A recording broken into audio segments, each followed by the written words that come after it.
Hi, everybody. Jill here with Illuminating Women, and we're on our Wednesday Coffee Break and Connect, where it's an opportunity to continue to empower ourselves, to lift our spirits, to be with our sisterhood, and to learn something new so that we can just shine our brightest and our best. Well, as you know, I've been on this roll about our Facebook and our social media because there's a lot of negativity. There's a lot of hit, and we just don't want to be there. And I'm encouraging everybody to constantly stay above the fray. And how can you do that? Well, this beautiful woman she's an Illuminating Women member. She is a business owner. She is just a speaker. She's just done everything. And right now she's fighting. She's a cancer survivor. She's fighting. She's going through. So you'll see that her voice is there and her hair, but we love it because this woman's brilliant and juicy and fun and gets us to laugh. But she also always knows how to add that extra spice that you'll never regret in your life. So I want to thank Tracey Warren for being here today to share with us some tips and tools about your social media, being the, what's the word I'm looking for? I just lost the etiquette. Etiquette, so that you shine brighter. So Tracey, take us so much. I absolutely love that that's what you said about shining brighter, because that has always been my goal, to help women shine brighter. And yes, I recorded that video a couple weeks ago, and I'm not perfect at it. Like, I want to dig into the fray sometimes, and I'm intuitive, I'm empathic, and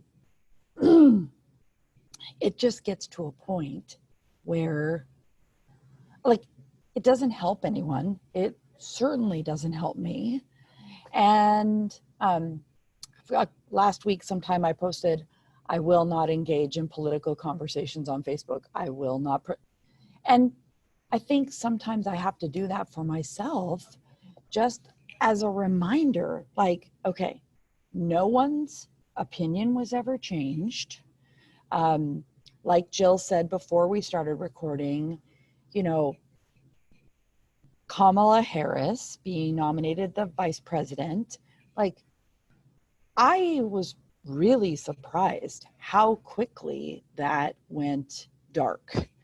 But ultimately, one of my missions is to teach people that your Facebook is under your control, that you don't have to follow all the people who constantly post conspiracy theories, political, and honestly, for me, it doesn't matter left or right.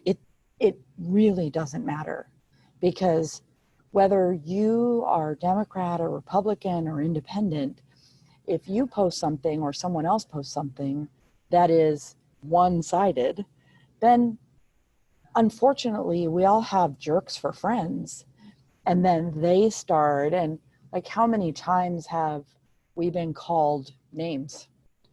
I don't know the political makeup of this group, but like, sure, call me a snowflake and winter is coming, but like, just, I have to constantly remind myself, like, this is my social media. I get to decide. And the whole, like, just unfriend me now if, okay, yeah, that's kind of like, are we back in first grade? Like, I'm not going to be your friend anymore. And some of that is valid, but we don't need to announce it from the rooftops. The other thing I'm finding absolutely hilarious is these people who are like, I'm leaving Facebook, I'm going to Instagram. I'm like, dude, do you not understand? Like, Mark Zuckerberg owns that too. And unfortunately, the more people move and shift around platforms, the more they're all becoming the same, which is really annoying. So when it comes to etiquette, I would just recommend you, manage your feed, right? I love, like, I'm getting really good at the fast scroll, like, oh, done. But if there are just people who I can be this way. I call them pot stirrers. They're like, all right, what can I do? I'm going to stir up the pot and see, I have one friend who I don't know how. He must have like some sort of, Tracey just posted something political radar, because he never comments on any of my stuff. But if I post something vaguely political, there he is. Tom Bundy is his name, and he just shows up.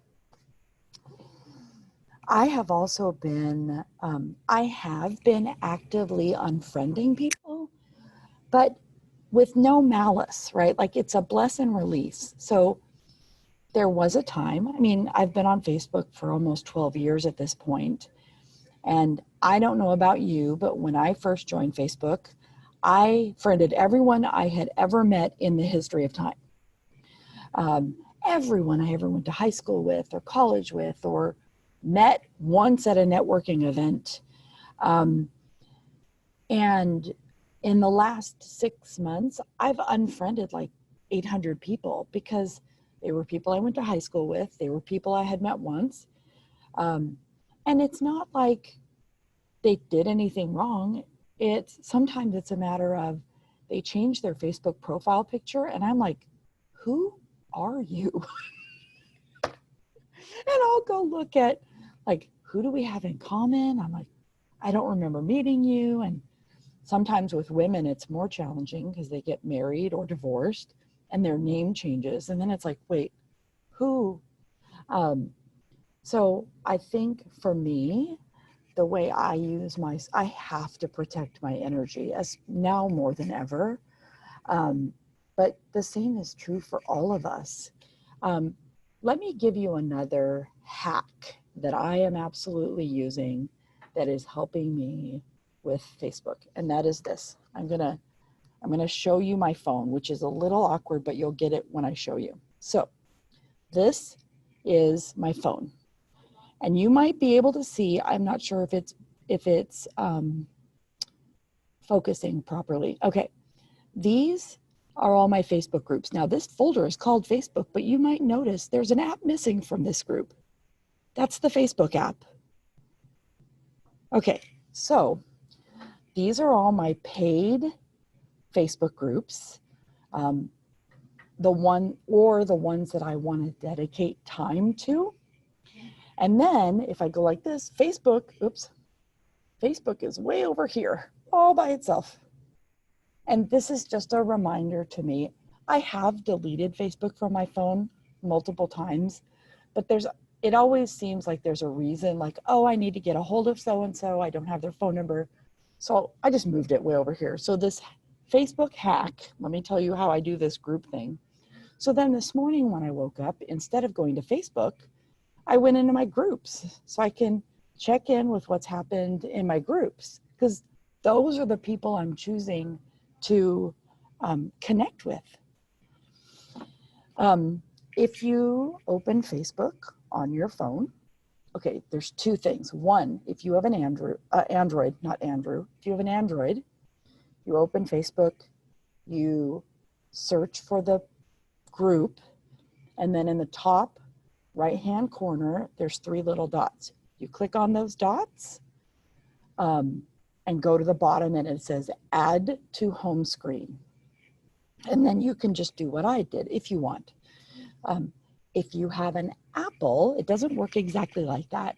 You have to use a browser, Firefox, another browser, to open Facebook and then do the same thing. But it works slightly differently. But that is one of the ways that I am managing my energy.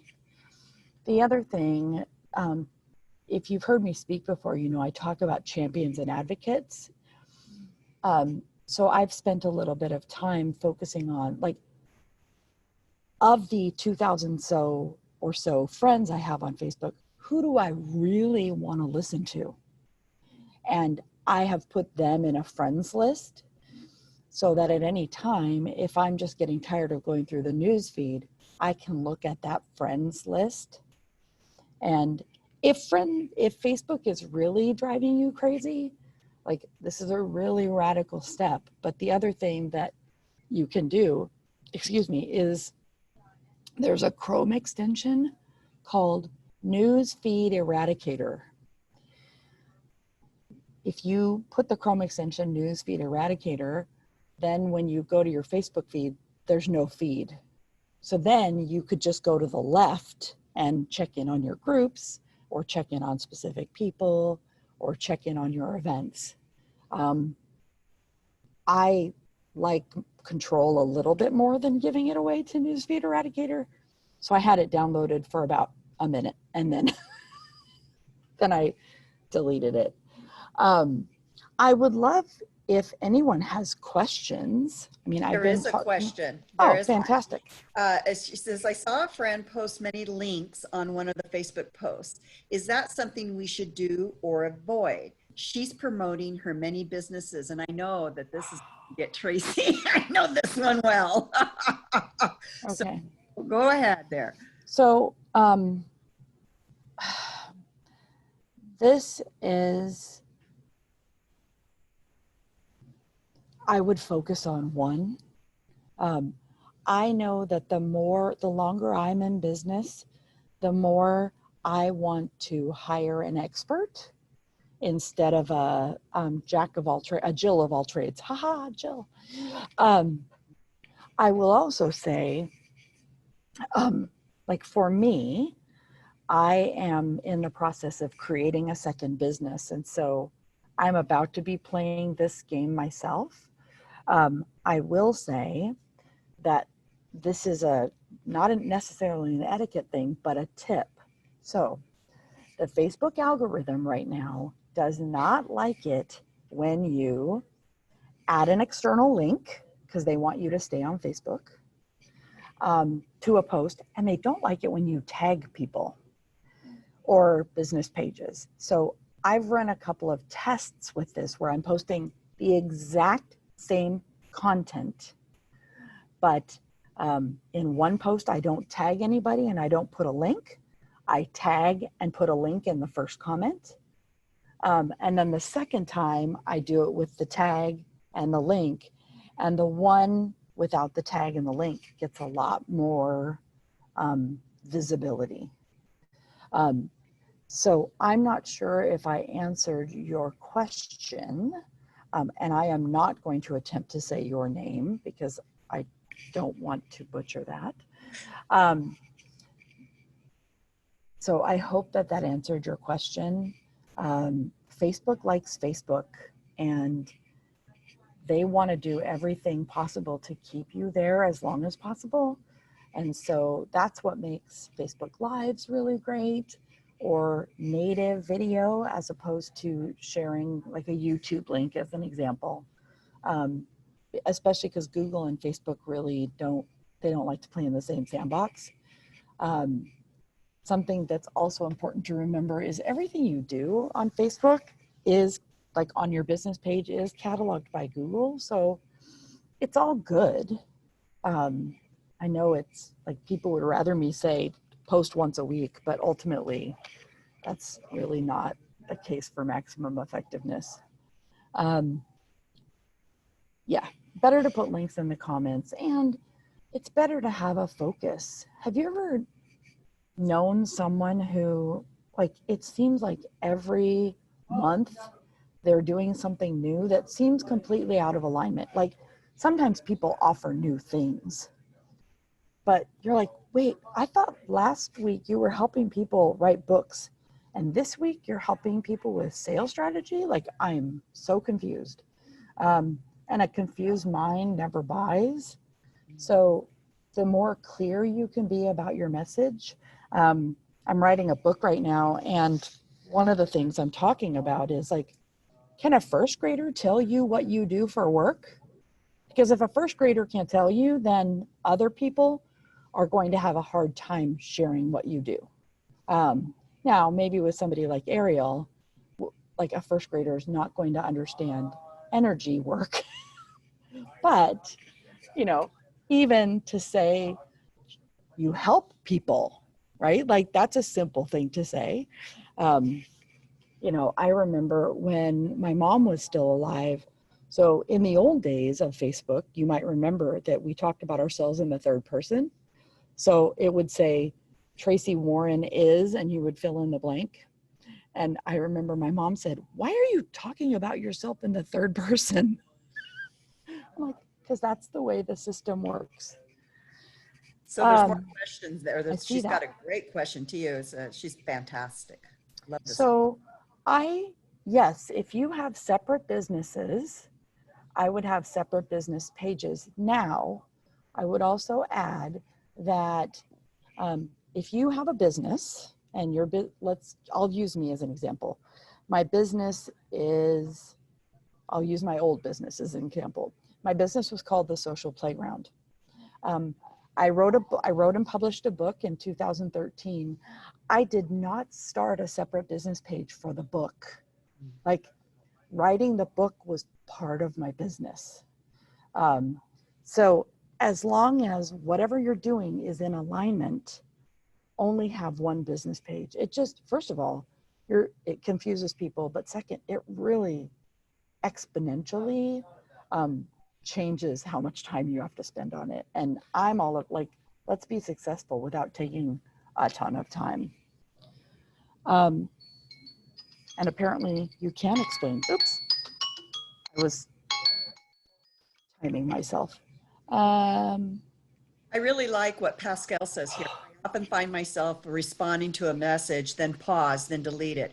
It allows me to express my frustrations. I realize that 90% of the time, it's not something I want to post, therefore forever, which is really important, the forever part. So I delete. This may be an introvert management technique. That may be a tip for big extroverts. I always ask myself, do I really want to post this? We're often feeding those. And I love that she's saying this. We are feeding those who post sparks because they want to feed into that negative fire online. Beautiful. Well, and whether you believe this or not, because some people don't believe this, there are literally Facebook farms in third world countries or Russia or China where they create fake profiles and they're doing everything they can. They're posting like super divisive content and like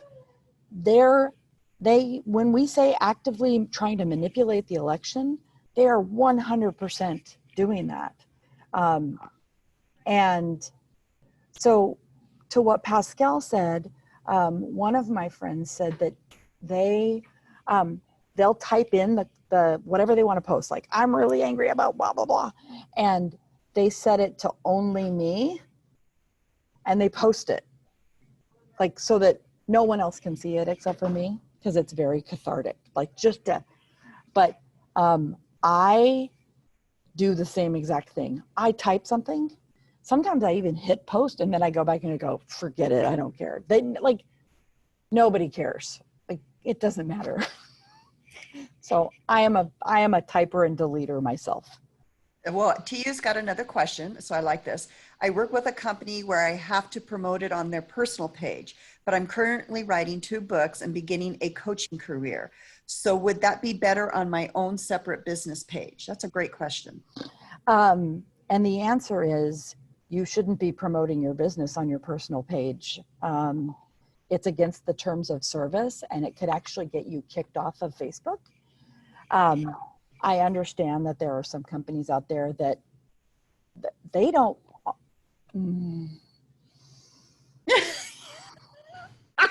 Well, I want to say this in the nicest way possible, but they're about them, not you. So if you get kicked off of Facebook, you're one less of their sales folks, right?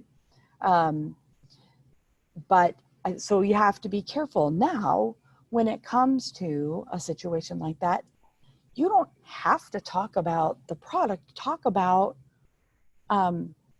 why people choose it. Talk about share stories. Like those things can be shared on your personal page, 100%. But yes, if you're doing a coaching career and writing 2 books, that can be its own business page. For sure, 100%. So any last little tip that you could say that would be important for us? Because I really do believe that when we stay above the fray, when we don't jump into the pit, and I know it's hard because I see things and I'm just like, can you really be that stupid? But I think it's really important what you said. I'm sorry, I just do sometimes. I think, can you really be that stupid? But I, to myself. So, but because I'm human. But I loved what you talked about. That not to play that game, and to just kind of let things, just let it scroll on by, and and go to the center of who you are and what you're about, and managing your own page. And our last call, I love what she said. It's your social media is not your journal. And it's just, and I love what you said. You're not going to change somebody's mind, and in those arguments, and it's okay to put those boundaries. I've had a comment and people took it completely, and I knew they got triggered on something. I'm like, wait a minute, I'm going to stop this conversation here because there's calling. Hello, I did that, and you were upset, and Tracey Klinkroth was upset, and we talked about it, right? Yep. And I think that's what's really missing is no, let's talk about it. And the problem with social media in general is it's typed letters. Like, you can't see my heart and how I feel and how much I love you based on what I'm typing. So I am 100% open to having conversations with people. Like, I had a gal come to me, and she was like, I was going to invest in InSpark, but you're a Democrat. And I was like, first of all, no. And second of all, you never asked me. Like, you are making all sorts of assumptions about me. And we talked for like an hour, and I'm like, we're way closer than you think. Like, we're not as far apart from each other as some of our Facebook beliefs might show us to be. So I believe we're better together, and like 100%. And we're going to be able to do a lot in this world as leaders when we find the common ground instead of looking for what makes us different. Yesterday I posted, if you're looking for good, you're going to find it. The opposite is also true, right? Like, I never said my kids had the terrible twos. Like, why would any parent say my kid has the terrible twos? Like, you're welcome. You just manifested that into your life. Like, I had a teenage daughter, and everybody I met was like, oh, you have a teenage daughter. I'm like, my daughter's awesome. So like, you bring about what comes about, or what comes about is because you brought it about. I don't know. I love it. No, I get it. And I love, and I think, and to end here, Tracey, I think that was probably the last really beautiful golden nugget, is that if somebody is unhappy and they make a comment, take it offline, take it in private message, and work it out and talk it out. Because if we do not talk, if we do not work through our differences and still come from a place of love, we will not make it as a society. We just won't. And we cannot let social media tear us apart. And we can't let others do that and gnaw at each other. What a beautiful ending. Yeah, I think it's great. Well, Tracey, thank you very much. Just check us out on illuminatingwomen.com. And I hope you enjoyed this. We're going to stick around and ask you a few more questions off the recording and just say our goodbyes. So everybody, thank you for being here. Thank you, Tracey, and blessings. Have a wonderful day. Bye-bye.